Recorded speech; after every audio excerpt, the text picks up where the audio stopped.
Hey, welcome to the Elle Russ Show. My name is Elle Russ, and I am a #1 best-selling author and master coach. My intention is to inspire, educate, and motivate you with weekly content featuring amazing guests and solo episodes. Visit my website, elleruss.com, to learn more about me, my courses, free masterclasses, partner discounts, and much more. Enjoy the show. Annalie Howling, who was personally requested by a listener, a longtime listener. Welcome to the show. Thank you so much for having me. I'm not surprised that this listener recommended you, because when I looked you up, I thought, this is my kind of lady. You are a highly qualified performance coach. You have over 20 years of experience. Before we get into your work, and you've worked with everyone from elite sports people to members of the armed forces, including ex-UK special forces, such an interesting life. Tell us, how did you get into this work in helping people transition and get their mindset together for a better life? Well, great question. And as with most people that end up doing work for others, I think it was going through a huge burnout myself. And just before I turned 30, I was working in London, in the city, in a very big job. And I was very successful, in inverted commas, had all the trappings, the material trappings of a great big successful job. And with that, I also had a great big dollop of burnout. And I didn't really know what it was at the time. Went through various health issues, from everything from intolerance tests to, all sorts of things, trying to find out what was wrong with me. And the reality was I was intolerant to my life, because fundamentally I was forcing myself into, shoulds. I should have a job like this. I should be happy. I should want to do this. I should want to live here. I should want this lifestyle. And it wasn't aligned with my soul. The role of my soul is very different. And so I took myself on my own journey of transition and transformation and self-discovery. And that is how I ended up where I am today. But yeah, very much personal. I know you deal a lot with confidence. This is a huge issue. It's also, close to my heart. What have you seen in terms of the 180s of people that you've coached coming in there with lack of self-esteem and confidence? And just talk to my audience about the importance of cultivating confidence and how essential this is. And then tell us about your own experience with confidence. Sure. Thank you for that question. Yeah, I was watching something the other day, a lady called Carolyn Miss, who is sort of an elder in. Oh, she's great. Isn't she? Isn't she a boss? And she was talking about the art of creating self-esteem, and the balance, the essential element that she talked about was exactly that, the creativity, that when you are flawed, when you are lacking self-worth, self-esteem, self-love, bandage it and package it however you want. But she talked that the only way out, the only way to survive is to create. And I love that. So, what can you create to make you feel a bit better? That could be food, it could be sleep, it could be people that you choose to spend time with.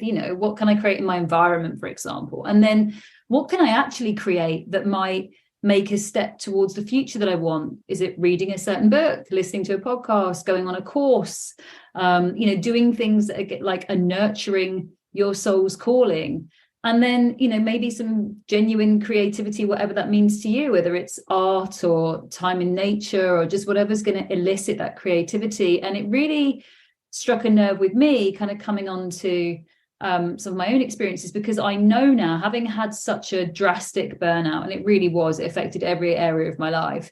I know when the warning light comes on my dashboard now. I'm 42 on Friday. I'm a single mom, got a busy business. I'm really happy. I've got an amazing life. But just naturally, when you're pouring into lots of cups, I did a post recently that really resonated, which is you can still burn out doing what you love. And yeah. I think for people that work in very caring and nurturing industries and are very creative, you might love what you're doing, but you can still burn out. And I know now when I'm burning out because I have no creativity. I mean, it is stripped the floor. It's like I've just got nothing. And that now, interestingly, is my earliest warning sign that I'm burnt out and I need to address that. So that's sort of like a link to self-esteem for your listeners, is if you feel like you're unable to connect to whatever creativity means to you, there's a possibility that you're feeling burnt out in one or more areas of your life. And then what can you do to start creating towards the future that you want? And then with clients of mine, their own transformation, I mean, it's the best thing, you know, in coaching or any kind of work, helping people. And most of my work focuses around the inner critic, that, you know, the negative self-talk, the voice on your shoulder. And I really do believe that most of us know or have an inkling or feel a calling for something that is aligned with who we are and what we want to do and our purpose. And it's the masks we wear, it's the kissing of frogs, as I call it, you know, the forcing yourself, stuffing yourself like I did into a job, into a life, into like all the shoulds of success that made me sick, like literally made me sick. And I think that when we get to this place of, you know, courage, which is a big jump out of our comfort zone that the inner critic doesn't like, it's trying to hold us back. Those are the transformations, because I think that we actually end up kind of coming home. I don't think we're leaping away from, I think we're leaping towards. And when you get to leave all that, it's my evening in the UK, if you don't mind me doing a bit of a swear, like when you get to leave all that crap behind, it's just so freeing and so liberating. And those are the transformations that I love witnessing the most. That should, man. Wow. Because when I look at should, it's, to me, I see the should as people looking at the quote, practical, realistic, not the desired, right? And I did that too. That's what backup plans are, you know, and I talked about that in a solo episode I did where I had like the best backup plan you could have possibly, you know, and you know, that saying like, you know, you make plans, God laughs, or whatever that quote is kind of true. And it actually disabled me physically, that corporate job. And again, it was me being like, no, I should do this because this will get me that, and It wasn't what I wanted, really. I wanted the end result. And on the way, I realized, and thankfully was sort of taken out of it by the universe with the injury. But the should, so many people, that's a bad one. Yeah. Oh my goodness. Oh, I mean, I genuinely believe that should be a swear word. You know, we have the big pile of shoulds, right? Like, I should lose 5 pounds. I should get to the gym every day. I should spend more time with this group of people. Like, I should do this thing. I should chase this promotion. Like, should. And what a stinky, great, big, disgusting, revolting, exhausting pile of shoulds. And guess what? Is any of that, is even one of those things a shred of something that I actually want? Probably not. And I think most shoulds and shoulding all over yourself is usually linked to other people pleasing in some way, which is not, you know, that's a behavior that can come from trauma. I talk quite a lot about that. And, you know, people aren't doing shoulds because they're bad or wrong, but you've often been rewarded for shoulding as well. You know, it's a societal expectation. And yeah, like you, I was, you know, have my feet taken out from under me with burnout. And I had to look at other ways to repair myself. And in doing so, thank goodness, got in touch with who I really am. And it's, you know, you continue on that path and every step lights up when you take one more. And, you know, I continue on that journey, and I'll never be done with the work, which is, I found peace with that as well, to, you know, stay creative and curious. But the shoulding is exhausting, a great big pile of shoulds that everyone's carrying around. And I think it's time to be a bit unapologetic about it and chuck that to one side and choose ourselves.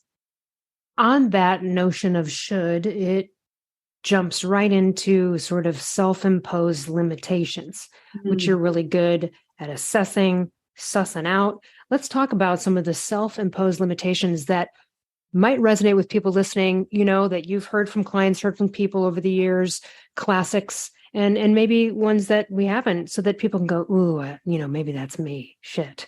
Yeah, of course. I mean, I think the self-imposed limitations, so it can come from a couple of places. And one of them, absolutely, that just to sort of put it out there, is from trauma. So you can have experienced a traumatic event yourself. You can actually have take on a traumatic event into your own system and have an underlying limiting belief left behind, which is shame, from witnessing trauma, from witnessing something that happened to somebody else. And I'm doing more and more work in the field of fawning, which is one of the lesser known trauma responses. So there's fight, flight, or freeze, which I think we all kind of know a bit about. And then there's flop, which is you would pass out on the spot.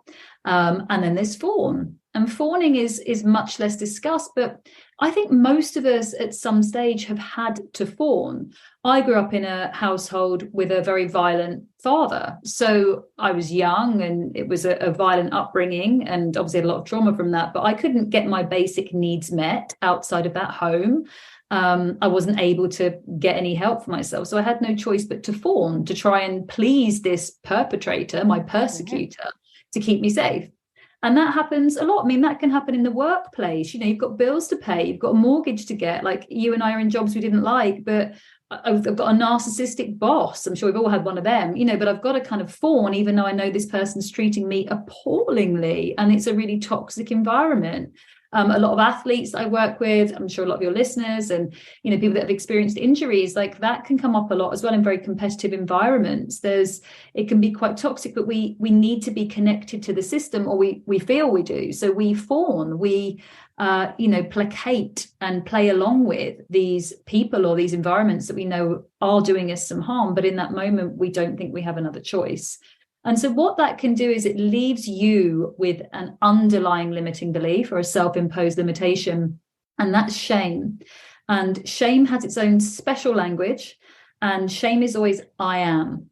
So for anyone listening, when I work through with some of my clients in person, if I'm doing it online, we go into what might be an underlying limiting belief left behind from a traumatic event, including maybe toxic relationships or dynamics. And the I am can be, I am weak, I am incapable, I am disgusting, I am wrong, I am bad, I am helpless, I am hopeless. And when you say these things, shame makes you feel really nauseous. It's a horrible thing to feel. Shame is actually quite hard to discuss. It's really difficult to verbalize, but you feel it immediately. If yourself and if your listeners think about something they may feel shameful about, it makes you feel really quite unwell. And I always give the example, like I could say to you now, oh, Elle, do you know what? Like, my little daughter's upstairs. I don't feel like a great mummy right now. She's got her last day of school tomorrow. And, you know, I feel like I probably shouldn't be doing this call right now. I feel like I've not been a great mummy today. That's guilt. Okay. If I say to you, Elle, my little daughter's upstairs and I've put the telly on and I'm distracting her so I can do this call with you, I am a bad mother. That is shame. And I'm saying that as an example to you, and I feel ill saying it. So these are the kind of underlying limiting beliefs and self-imposed limitations that we carry around with ourselves inside our systems, and it can become like a lens that you view the world from. If you think you're helpless or you're disgusting or you're bad or wrong because you fawned in an environment where you had no choice and you were just doing it to keep yourself safe, you were doing it because your body also elicits a trauma response way before your cognitive function kicks in. You don't choose it. This is what's really important for your listeners to know. Trauma fires so fast. It comes from your amygdala, from your limbic system, your animal part of your brain. And it's doing it to keep you alive, to keep you safe. So if anybody has ever fawned in an environment, and my God, I have in a number of environments, sexual, work, relationship, certainly, you know, violent family members, my body, my system was picking these responses according to the environment that it found me in to keep me alive. My system overrode anything else to keep me safe. But you can be left with shame when you don't understand it and think that in some way you encouraged or allowed it to happen. So that is something that we can then have inside of ourselves. Shame has got this wonderful little technique where it makes you think you're the only person that feels this way, and you're so bad and so wrong and so disgusting and all the stuff. So you must isolate yourself and withdraw, and you're different and unusual. And then that's another lens we wear. And this is where our little friend, the inner critic, comes in, because he or she is trying to do their very best to keep us safe. And what they mean by that, the inner critic, is stop us failing, stop us being rejected. And the last thing we would want is for our shame to be, you know, shown in public. So the inner critic then kicks in and does shoulding and people pleasing, because we want to stay connected. It's a very basic human need, and we want to stay connected to people. So I think the thing for your listeners, I hope to sort of take from this is there's layers to this, and there's layers to the behavior. And, you know, my goodness, have I people pleased in the past because I didn't want to get anywhere near a place of conflict where I might have to activate a trauma response and potentially fawn? Damn right I have, you know, and that doesn't make me bad or wrong. It was a response that was selected to shore up my foundations in that moment. Now, the work that I've done on myself tells me that I am safe, I am okay, I am capable, I am brave, I'm able to do certain things, and I do work on myself in those areas. But there is still sometimes that, the rug might get pulled, or I feel a little bit unsteady, and I go back to my practices on that. And that's what I work with people on as well.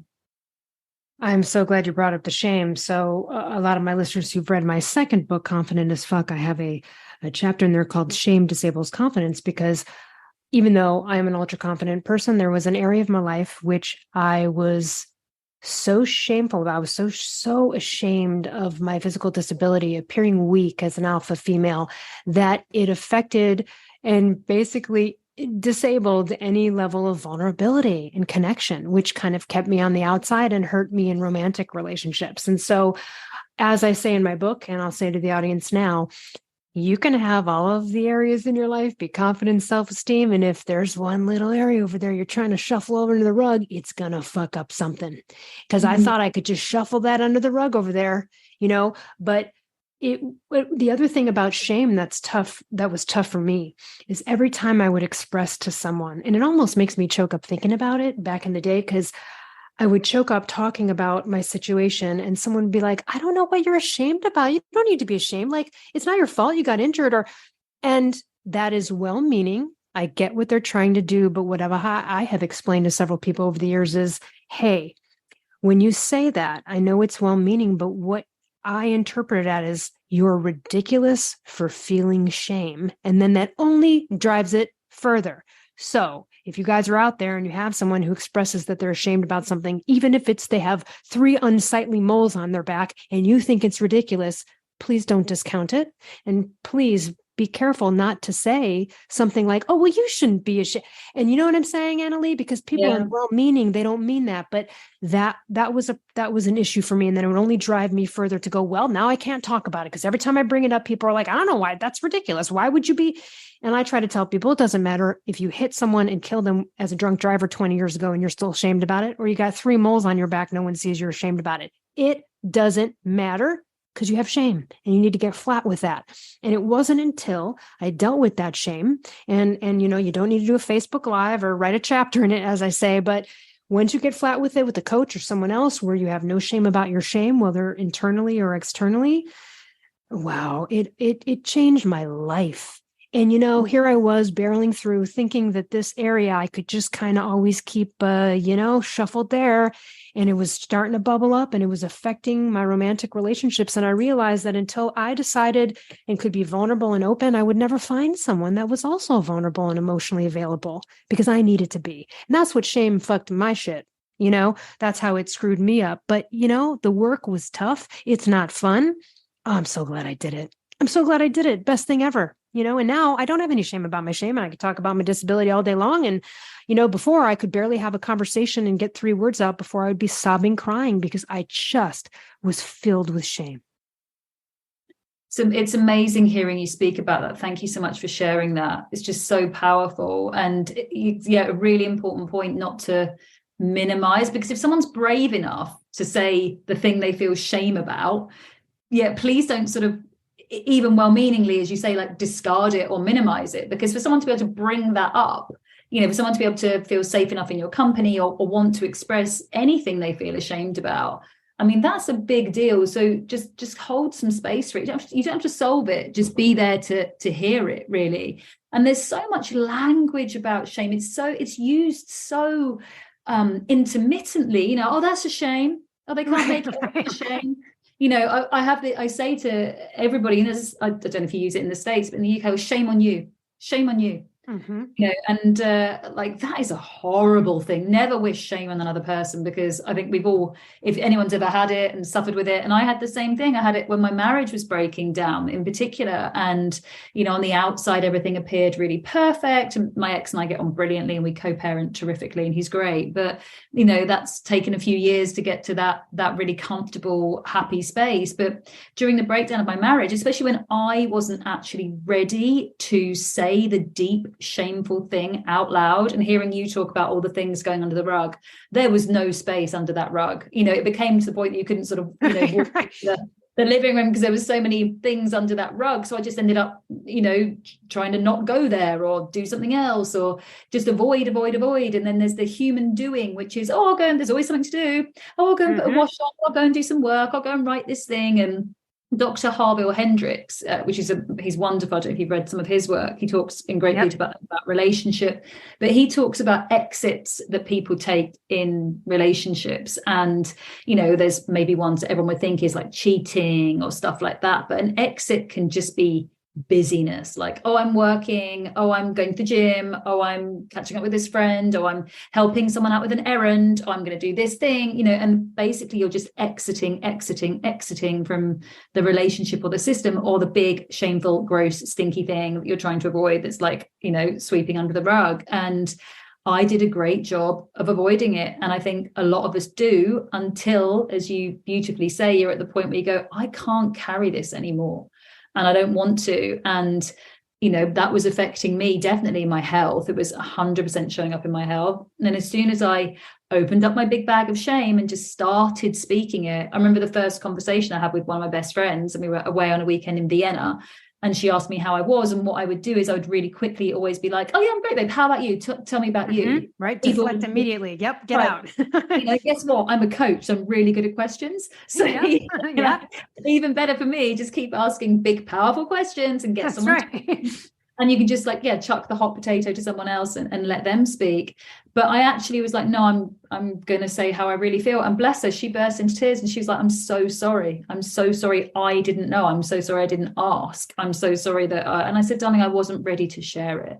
But the moment that someone is ready to share it, whether it's 3 miles on their back, their marriage is collapsing, a disability, anything at all, something from their past, like if someone has chosen to be able to share it with you in that moment, like be honored and hold that space.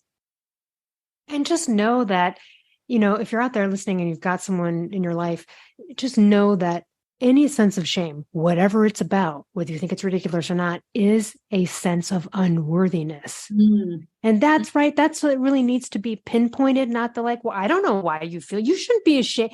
Again, that's no different than us being like, oh, I'm fine. How are you? It's like, oh, you shouldn't be like, you're like, what? Just honor it. Yeah. Like you said, honor it. And it's a sense of unworthiness in some way, whether it's a sense of someone's going to reject you for the thing you're ashamed of, whatever it is, it really crippled me in so many ways. And then I kind of felt like I had a little bit of a coming out party on it, I'm sure you did. And when you start, you can't stop. Yeah. And now I can't stop. And I also, like you said as well at the beginning, a lot of us coaches, our test has become our testimony, and you don't know when something that you're hurting about that you've overcome and expressing it can help someone else. And I had that experience speaking about, I have a talk I do called The Disability of Shame and the Shame of Disability, because the shame was more fucking disabling than the damn disability itself, Annalie. And a girl came up to me afterwards. She was like 19, and she said, you know what? I got diagnosed with rheumatoid arthritis at age 19. I'm 24. I didn't even know who you were. I just sat down to listen to the speaker at this conference, and you started talking, and she was crying as she was talking to me. And she said, I'm young and I have something you can't see. And all my friends are like, well, what about that? Or what about that? Or come on, party and have fun. And, this kind of stuff that she can't do. And she said, I thought that I had dealt with a lot of these feelings about the shame of this, health issue. But after hearing you, I realized I got to do more. And I thought in that moment, and I told her, I said, oh my God, please, because I spent 20 years avoiding it. And if I could go back in time, no woulda, coulda, shoulda, as I'm sure you feel in life, but if I could go back in time, that would be one of the first things I would do, would have dealt with that. Oh God, completely. And it's the most liberating thing. The high priestess Brene Brown obviously speaks about this beautifully, about giving shame a name. Shame cannot survive if you name it. And it's absolutely true. It's the truest thing, having gone through a childhood of violence and then making a choice to not be associated with my parents. You get a lot of but they're your parents. The shame of that. There must be something wrong. That's with right. me. oh, there must be something wrong with me for my father to have done that, and, you know, whatever else. There must be something wrong with me to be making that choice. And then going through very toxic work environments, which obviously at the time I didn't realize what I was doing, was, you know, going into very male dominated, quite aggressive environments in property and construction, and effectively, like Carl Jung and Freud would have had a field day with my career choices. But there we go, there was me reliving my trauma, you know, and trying to make it work, and repeating cycles. And I learned to repress so many parts of myself. I'm certain this is what led to the burnout. I know it is. I was pushing and shoving down my femininity, my vulnerability, like my authenticity. I shoved it so far down into my system, and I armored up. And it's sort of speaking to what you are, but to your listeners as well, the longest work that I have done, and it still is the thing that is most likely to trip me up now, is being comfortable being vulnerable, because I got so good at hiding who I really was, what I really felt. I was never emotional at work. I got so great at shoving everything into my system and appearing perfect, because to me that was the way of protecting myself.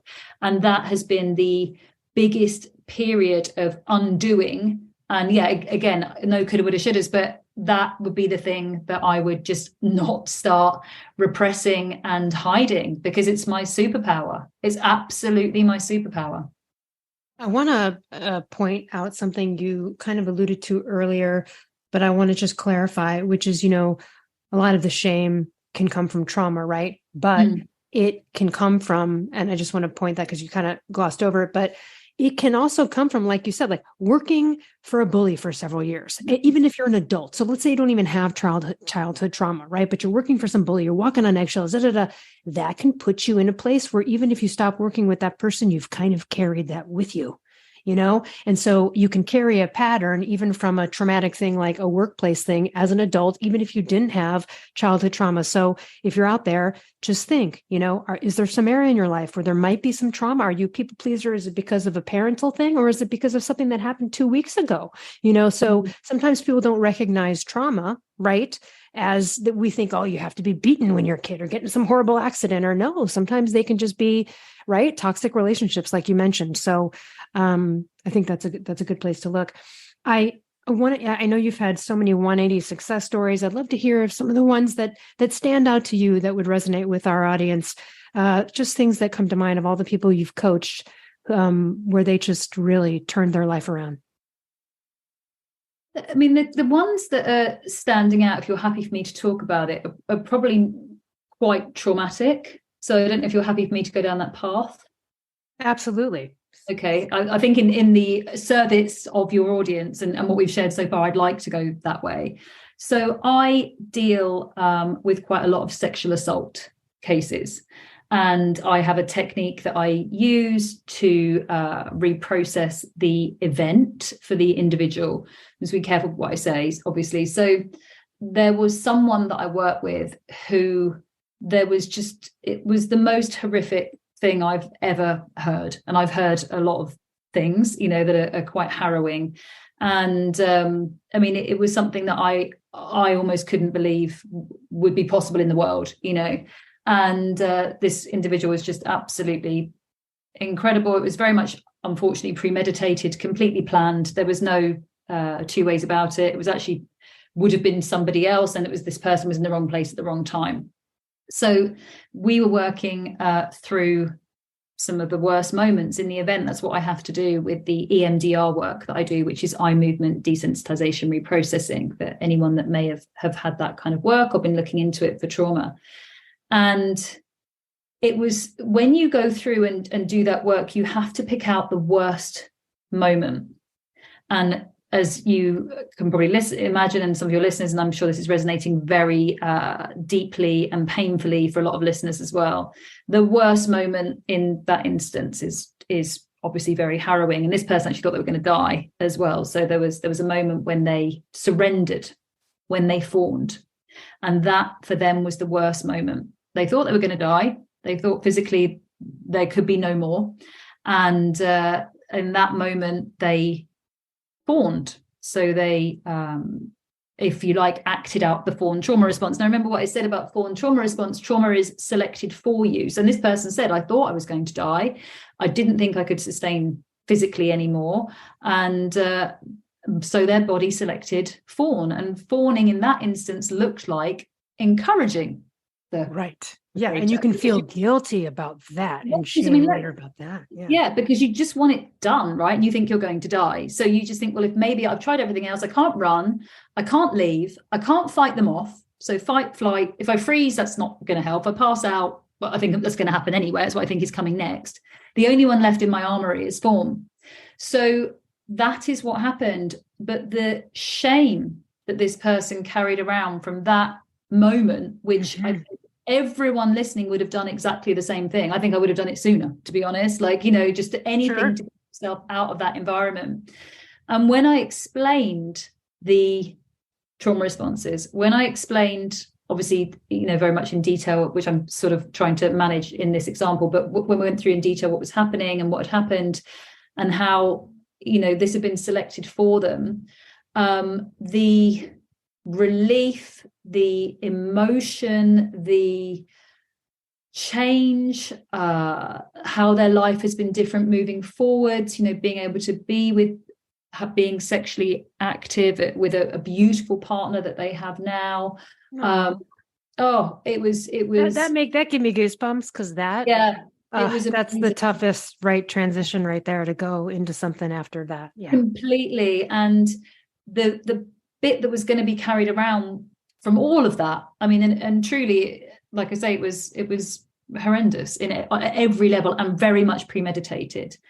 But this individual was carrying around shame, and to be able to help that person recognize that in no way, shape or form had they done anything wrong, had they, this was something that was a trauma response designed to keep them safe, and being able to work through and process that and know that they are now having fulfilling, loving, safe, secure relationship romantically and sexually is just so incredible for me to be able to witness that work. And there are times that you take some things on yourself, like I'm human and I'm a woman, and I think there's a lot of times as well, I've done a lot of cases of sexual assault, and I think there's a lot of times that people think it might be a grey area. And I just want to say to your listeners, because I get, I'd had a drink with them first, or they were a friend of a friend and we were at a party together, or I did have a kiss with them or something like that. Mm-hmm. And there's then gone on to a scenario where things have obviously escalated and this has not been consensual. But the individuals are still carrying the shame of, but, I had some alcohol, or, these scenarios. And they often use the term, I think it's quite British, but they often use the term, it's a bit of a grey area. And I just say, put your best friend in that scenario, in that bedroom, in that room, wherever it might be, in that car.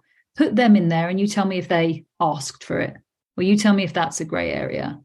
And, there's certainly... And I want to pipe in and just say, my thing is, I don't care if you are walking down the street naked. There is never, ever, no one's asking for it, ever. Right. It's never right, no matter what. So, but that is so common, because it's natural to go, could I have done something else? And then you replay in your mind, well, I did that. If I didn't have that drink, would that have, you're second guessing your contribution to something that you didn't contribute to at all. But it's natural for us to go there, and that sucks so bad, but that's why your work is so great. Yeah, so those are the things that, if I can offer anything to your audience, I imagine there are a lot of people, unfortunately, I think it's going to resonate in some area with most people at some stage, some inappropriate remark, touch, overstepping, something non-consensual, and going all the way through to the worst possible scenario. But just the thing that I would love for people to understand is that if there was anything that you believe to be a grey area where you've taken on any shame, an exercise is to put your best friend in that scenario, or if you're younger, pick a niece or a goddaughter or God's son or someone that you care about in your life, and put that person in that scenario at that age, and you ask, was it their fault, or have they done anything wrong? And the answer is always no, because the only cure for shame is self-compassion. So exactly to your point earlier, if someone's naming shame, it is demonstrating that they haven't been able to cultivate enough self-compassion for themselves. So their self-worth is low or whatever else. So it's the self-compassion that can be gained from an understanding of what is happening in your system, and why, like you say, why did I do that, or why didn't I do that? Well, it gets you out of that, and you recognize and realize there's nothing you could have done differently at all. And that's where self-compassion can be grown and generated from. And those are the biggest transformations, because sexual assault is a very hugely traumatic example, but people carry around trauma and shame from all manner of things. And again, to your point earlier, I have people coming saying, but I wasn't in the forces, I wasn't in the war, I can't have trauma, like, or my trauma is not big enough. And look, to your point, truly a narcissistic shitty boss shouting at you, or having a teacher. I have so many people that come through that, they had a teacher that was really unkind to them or unskillful when they were kids. And that could be like once in a classroom that they remember, but they felt humiliation and shame, and that's being carried through into adulthood. Definitely toxic relationships, frenemies. Like, you can take on shame from all manner of different things. No one gets to win trauma. Like, no one that's right. And no one's better or worse than the others, right? It's just right. Yeah. No. So I think that that's what I want to really offer to your listeners is, irrespective. Actually, wait, I'm so sorry to interrupt you. It reminds me, is it Monty Python sketch, The Yorkshiremen, where they're all sitting around and they're like, oh, you think you had it tough? Like, it's like, there's no trauma competitions here. Huh? Yeah, exactly. But I think that is sort of, we don't feel, that's another thing with shame. Shame's so clever at telling you you're the only one that's had what it's had. And then it also tells you that yours isn't like big enough or ugly enough or gnarly enough. Well, listen, everyone's had some trauma. Everyone's got some shame. And if it's affecting you, which, as we've just both talked about, our own shame experiences, it affects the way that you, like the lens that you have on the world and how you present yourself to the world, and everything in and out from there. So the only cure for that is self-compassion. And this is why, sort of in my work, really understanding what's happened, how it happened, and then cultivating self-compassion and a really great self-compassion practice is essential for getting rid of shame. It's such a big topic. It's so important. And I know there's so many people out there feeling it. I hope if you're out there listening, you feel honored, vindicated, and respected for whatever level of shame, even if you once thought like, no, that's dumb, or that's not really, no, it's real for you. And it's important to get good with it. I also felt very alone. Even though I knew technically in the world there were other people with hand disabilities, I felt very alone until, and I write about it in my book, and I know the audience has heard this one before, but I'd love to share it again, which is when my coach was finally like, look, you're going to need to start to learn how to be vulnerable here. You've got, if you don't want to keep attracting emotional robots, you got to stop being one, right? So I started to be open about it. And I thought I'd test it out with a fellow podcaster, Karen Martell, who years ago said, asked me a question, and I thought I'd test it out. And I thought, I'm just going to tell her my disability story. Just give her the Cliff Notes. And I tell the story, and afterwards she says, oh my God, Elle, I also have a hand disability. And I got it from being a rolfer, body worker for 15 years. And that's why I decided to become a health coach, because she goes, I didn't think it was realistic at the time, but I was sort of, forced into it. And we're talking about this, and I get off the call, and I thought, if there is no more of a universal message to keep going with this, it's because the first time I experiment with being vulnerable about this with kind of a stranger, I get someone who actually knows exactly how I feel. And then 2 weeks later, I'm interviewing a woman named Jeslyn Moyer. I had no idea what her health issue was, but someone told me she had an interesting health issue. We're on the call. I don't know what her health issue is. And she proceeds to tell me that she was in a freak accident. And anyway, long story short, she woke up from like 8-hour emergency surgery, and she couldn't feel her left hand. And she thought in that moment, oh my God, am I ever going to feel a man put a ring on my finger? And when I got disabled with my arms, my first thought was, oh my God, who's going to ever want me? Right? That feeling of unworthiness. Who is ever going to want me? And so within a month, of me just being a little bit vulnerable, taking a little bit of leap, sharing something with someone. I met 2 women with permanent hand disabilities. I mean, what are the fucking odds of that? Yeah.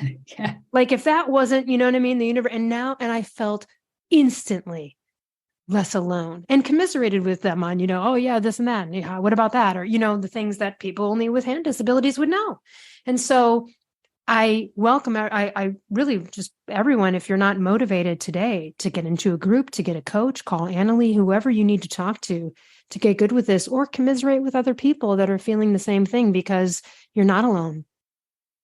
Yeah, I thank you so much for sharing that. And you're absolutely right, because how are you ever going to meet anybody if you're not showing up? Like that's fundamentally what it is. And exactly to your point, if you're closing things off, which I did for years, I'm saying this from personal experience, my armoring, my perfectionism, all of this stuff, which I now know was me desperately trying to avoid any kind of conflict, because I didn't want to have to go into more trauma, and I was desperately trying to avoid reliving my childhood, all the fun stuff.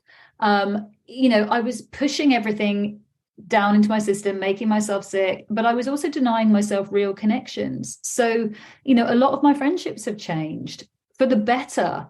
Exactly as you've said, people that have come into my life are so much more aligned with exactly who I am and where I'm going. Relationships that I choose now are aligned with my needs, because I actually fucking know them, for one, which I didn't before. Right. If you're not being vulnerable, if you're not being open, if you're not being honest, like, how do you even know what it is that you are and what you need? I had no clue. I was just sort of figuring it out through what society tells me that I should be doing, or look like, or whatever else it might be. But none of that was who I really was, or who I am. So much of that journey was literally like probably back to basics, but okay, who am I?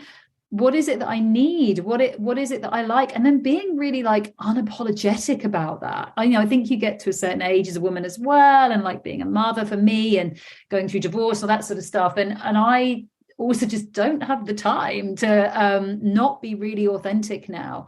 And that in itself is also wildly liberating. And I'm not being throwaway. I know it's having done it, I know how terrifying it is when you start naming the shame, and you've drunk your truth serum and you go off the deep end and you start saying all the things to people. But it is like a muscle, and the more and more you build it, the easier it becomes to just share really what's going on with you, really where you're at, and the connections that you can have from there. And the universe rewards you, right? The people that then drop into your path, the opportunities, the invitations, the greatest connections, people, things, opportunities have come to me when I've really shown up and done some things I maybe have been, you have the anxiety hangover, which I think is Brene as well, when you've gone out there, and the vulnerability hangover, when you go out there with something and you're like, oh God, oh no, I just said that really vulnerable thing, oh my God.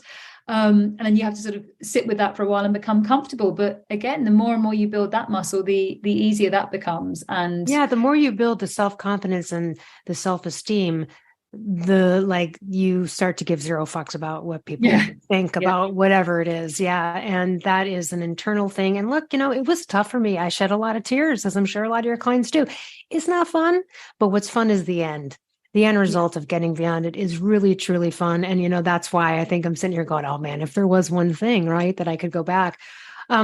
Let's, in closing up here, first of all, everybody can go to AnnalieHowling.com, but tell us how we can work with you. You do group coaching, you do individuals, you've got mindset memos. Tell us how we can benefit more from your expertise and wisdom.